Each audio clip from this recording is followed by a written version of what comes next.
Hey, Sugira Rubasha here. You're about to watch a powerful keynote speech with Sean Barnes. Now, we are hosting a spotlight event with Sean Barnes on May 8th. It's going to be so powerful. So I want you to watch this video. I want you to get inspired because this is what it's about. It's about building a legacy, how to be an influential CEO, how to tell your story, how to come out from the closet, from the shadows, out into the world. And when you do that as a CEO, when you do that as an entrepreneur, your life changes. It's time to get out of the old ways and bring into the new. How can you adapt? How can you be an authority leader, just like Sean Barnes? So I want you to enjoy this video and go get your tickets. We only have 15 spots available. Actually, we've just opened up to 20 spots. So go get your ticket right now and we'll see you there. How to build a personal brand, how to be an influential CEO. Here we are.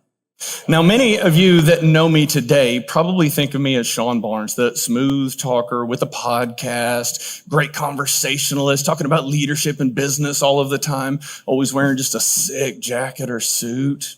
But I was not always this way.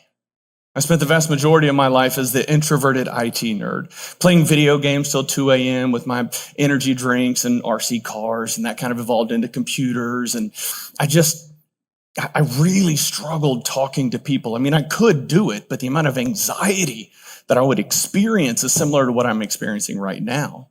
And I struggled, but I started learning about myself and that, okay, I'm an introvert, struggle talking to people. I'm really good at technology. And there was another element at play, and that was I was determined to do big things in life. I was confident I was going to climb that corporate ladder and do big things. So a career in IT just kind of made sense, and it worked out beautifully for me. I set very specific and targeted goals for myself. By the time I was 25, I was going to have a manager title. By the time I was 30, that coveted six-figure salary. By the time I was 35, a VP title. And like clockwork, every single time I hit my target, I had a relentless pursuit of excellence.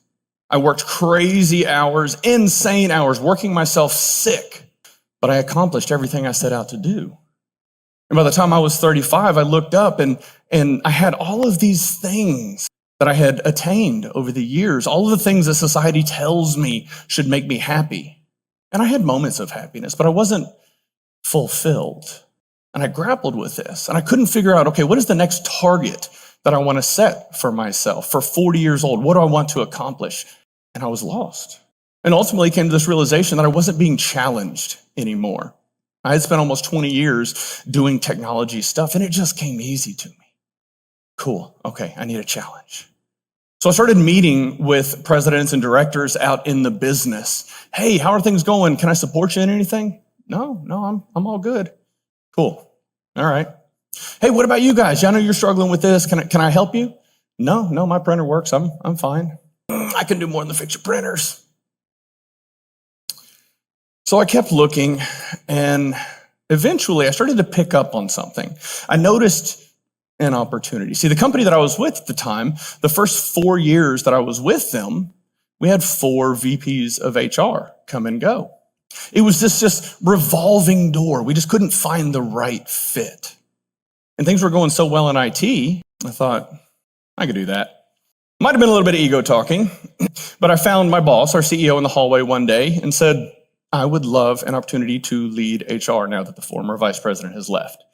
And she looked at me with this puzzled look on her face, like looking around like she was being punked and like, okay. Yeah, I really think that it would be a good fit. Can I have some time on your calendar? Well, okay, cool. About a week goes by, and I walk into the big, beautiful corner office of the CEO, and I sit down. Now, I did not inherit the Barnes sales gene. So I walked into the conversation. I had 2 main selling points or talking points. The first one was, I'm really good at solving problems. If I could just get in there, I will figure this out. Not shockingly, she was not convinced with that argument. My second argument, which I thought was a good one at the time, but as the words started coming out of my mouth, I started sweating bullets a little bit, was that I have some free time. I have some capacity.